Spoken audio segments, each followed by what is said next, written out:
16. I went over to the folded back French window and looked at the small broken pan in the upper part of it. The bullet from Carmen's gun had smashed the glass like a blow. It had not made a hole. There was a small hole in the plaster, which a keen eye would find quickly enough. I pulled the drapes over the broken pan and took Carmen's gun out of my pocket. It was a Baker Special .22 caliber, hollow point cartridges.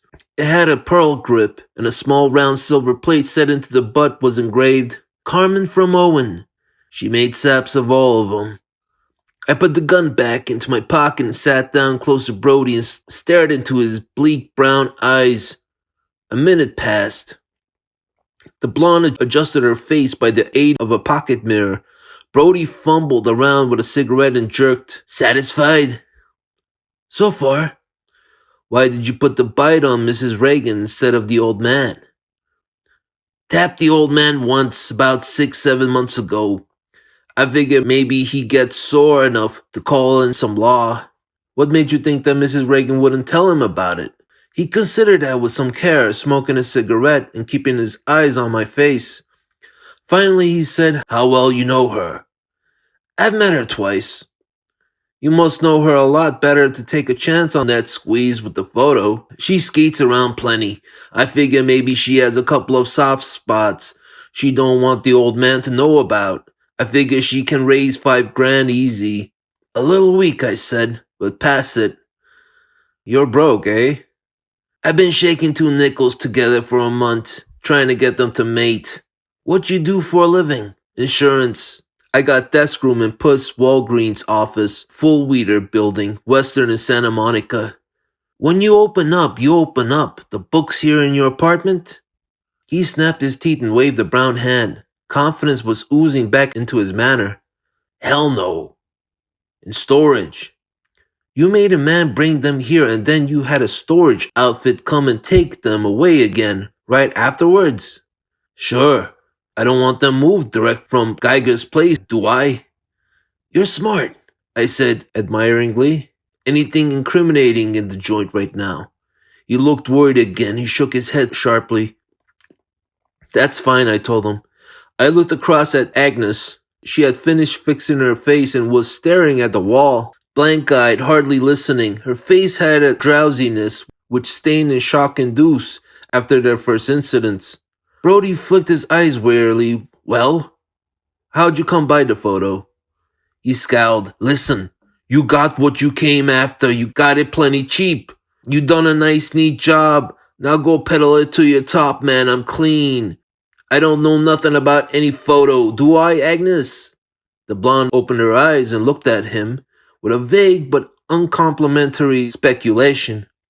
"A half-smart guy," she said with a tired sniff. "That's all I'll ever draw. Never once a guy that's smart all the way around the course. Never once." I grinned at her. "Did I hurt your head much?" "You and every other man I've ever met."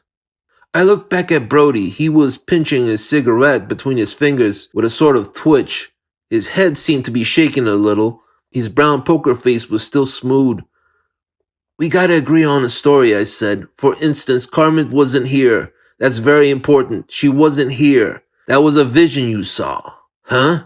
Brody sneered. "If you say so, pal." "And if..." He put his hand out, palm up, and cupped the fingers and rolled the thumb gently against the index and middle fingers. I nodded. "We'll see. There might be a small contribution. You won't count it in grands, though. Now where did you get the picture?"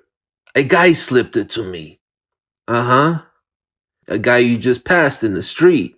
You wouldn't know him again. You never saw him before." Brody yawned. It dropped out of his pocket. He leered. "Uh-huh. Got an alibi for last night's poker pan?" "Sure. I was right here. Agnes was with me. Okay, Agnes?" "I'm beginning to feel sorry for you again," I said. His eyes flicked wide and his mouth hung loose. The cigarette balanced on his lower lip. "You think you're smart and you're so damn dumb," I told him. "Even if you don't dance off up in Quinton, you have such a bleak and long, lonely time ahead of you." His cigarette jerked and dropped ash on his vest. "Thinking about how smart you are," I said. Take the air, he growled suddenly. Dust, I got enough chinning with you. Beat it. Okay. I stood up and went over to the tall oak desk and took his 2 guns out of my pockets. Laid them side by side on the blotter so that the barrels were exactly parallel. I reached my hat off the floor beside the Davenport and started for the door. Brody yelped, "Hey!" I turned and waited. His cigarette was jiggling like a doll on a coiled spring. "Everything's smooth, ain't it?" "Why, sure. This is a free country. You don't have to stay out of jail if you don't want to. That is, if you're a citizen." "Are you a citizen?" He just stared at me, jiggling a cigarette. The blonde Agnes turned her head slowly and stared at me along the same level. Their glances contained almost the exact same blend of foxiness, doubt, and frustrated anger. Agnes reached her silvery nails up abruptly and yanked the hair out her head and broke it between her fingers with a bitter jerk. Brody said tightly, "You're not going to any cops, brother. No, if it's the Sternwoods you're working for, I've got too much stuff on that family. You got your pictures, and you got your hush. Go and peddle your papers." "Make your mind up," I said. "You told me to dust. I was on my way out. You hollered at me and I stopped. And now I'm on my way out again. Is that what you want?" "You ain't got anything on me," Brody said. "Just a couple of murders. Small charge in your circle." He didn't jump more than an inch, but it looked like a foot. The white cornea showed all around the tobacco-colored iris of his eyes. The brown skin of his face took on a greenish tinge in the lamplight. Blonde Agnes let out a low animal wail and buried her head in a cushion on the end of the Davenport. I stood there and admired the long line of her thighs. Brody moistened his lips and slowly said, "Sit down, pal. Maybe I have a little more for you. What's that crack about 2 murders mean?" I leaned against the door. "Where were you last night about 7:30, Joe?" His mouth drooped sulkily, and he stared down at the floor. "I was watching a guy who had a nice racket I figured he needed a partner in. Geiger. I was watching him now and then to see had he any tough connections. I figure he has friends or he don't work the racket as open as he does, but they don't go to his house. Only dames." "You didn't watch hard enough," I said. "Go on."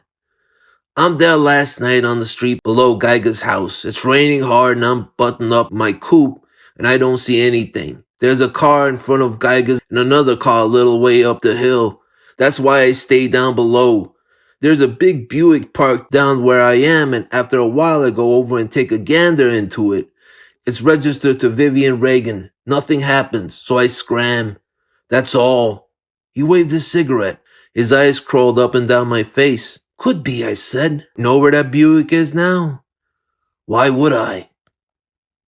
"In the sheriff's garage. It was lifted out of 12 feet of water off Lido Fish Pier this AM. There was a dead man in it.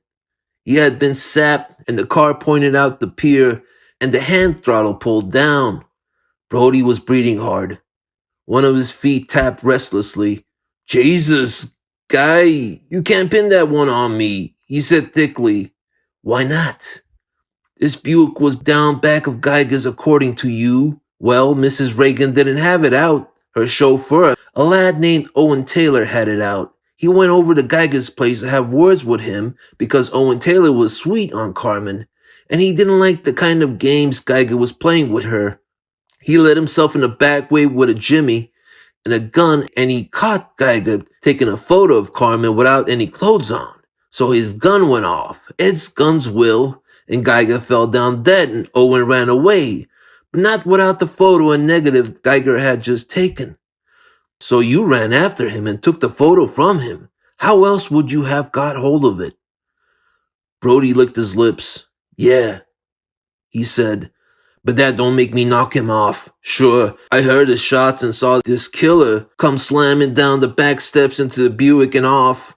I took out after him. He hit the bottom of the canyon and went west on Sunset. Beyond Beverly Hills, he skidded off the road and had to stop, and I came up and played copper. He had a gun, but his nerve was bad and I sapped him down. So I went through his clothes and found out who he was, and I lifted the plate holder just out of curiosity. I was wondering what it was all about and getting my neck wet when he came out of it all of a sudden and knocked me off the car. He was out of sight when I picked myself up. That's the last I saw of him. How did you know it was Geiger he shot? I asked gruffly. Brody shrugged. I figure it was, but I can be wrong. When I had the plate developed and saw what was on it, I was pretty damn sure. And when Geiger didn't come down to the store this morning and didn't answer his phone, I was plenty sure. So I figured it's a good time to move his books out and make a quick touch on the Sternwoods for travel money and blow for a while. I nodded. That seems reasonable. Maybe you didn't murder anybody at all. Where did you hide Geiger's body? He jumped his eyebrows. He then grinned. Nix, skip it. You think I'd go back there and handle him, not knowing when a couple carloads of law would come tearing around the corner? Nix. Somebody hit the body, I said. Brody shrugged. The grin stayed on his face. He didn't believe me. While he was still not believing me, the door buzzer started to ring again. Brody stood up sharply, hard-eyed. He glanced over at his guns on the desk. So she's back again, he growled. If she is, she don't have her gun, I comforted him. Don't you have any other friends? Just about one, he growled. I got enough of this puss in the corner game. He marched to the desk and took the Colt. He held it down at his side and went to the door. He put his left hand to the knob and twisted it and opened the door a foot and leaned into the opening, holding the gun tight against his thigh. A voice said, Brody? Brody said something I didn't hear. The two quick reports were muffled. The gun must have been pressed tight against Brody's body. He tilted forward against the door and the weight of his body pushed it shut with a bang. He slid down the wood. His feet pushed the carpet away behind him. His left hand dropped off the knob and the arms slammed the floor with a thud. His head was wedged against the door. He didn't move. The Colt clung to his right hand. I jumped across the room and rolled him enough to get the door open and crowd through. A woman peered out of a door almost opposite. Her face was full of fright and she pointed along the hall with a claw-like hand. I raced down the hall and heard thumping feet going down the tile steps and went down after the sound. At the lobby level, the front door was closing itself quietly and running feet slapped the sidewalk outside. I made the door before it was shut, clawed it open again and charged out. A tall, headless figure in a leather jerkin was running diagonally across the street between the parked cars. The figure turned and flames spurted from it. Two heavy hammers hit the stucco wall beside me. The figure ran on, dodged between two cars, vanished. A man came up beside me and barked, What happened? Shooting going on, I said. Jesus! He scuttled into his apartment house. I walked quickly down the sidewalk to my car and got in it and started it. I pulled out from the curb and drove down the hill, not fast. No other car started up on the other side of the street.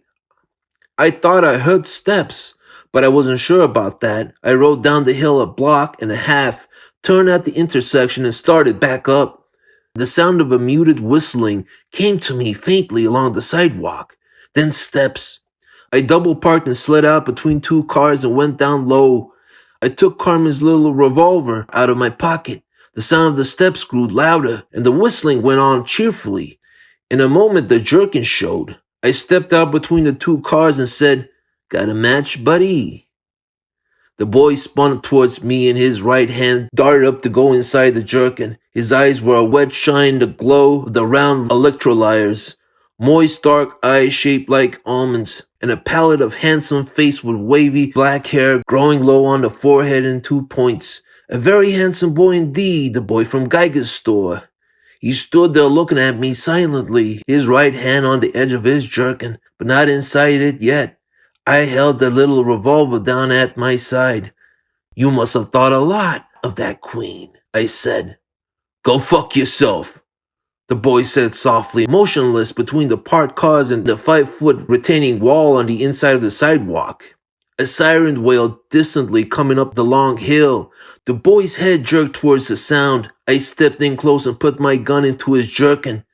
Me or the cops? I asked him. His head rolled a little sideways as if I had slapped his face.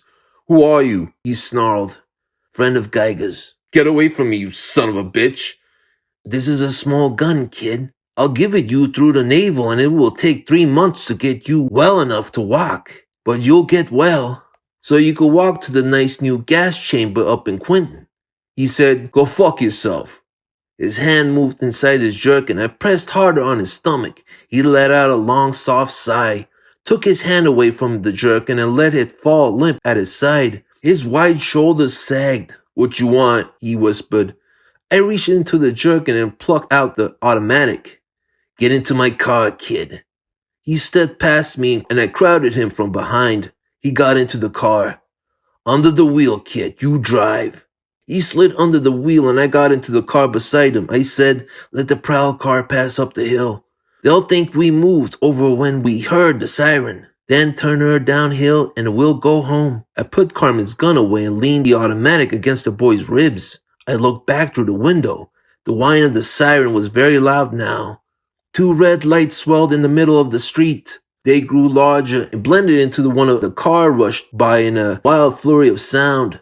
Let's go, I said. The boy swung the car and started off down the hill. Let's go home, I said, to Laverne Terrace. His smooth lips twitched. He swung the car west on Franklin. You're a simple-minded lad. What's your name? Carol Lundgren, he said lifelessly. You shot the wrong guy, Carol. Joe Brody didn't kill your queen. He spoke 3 words to me and kept on driving.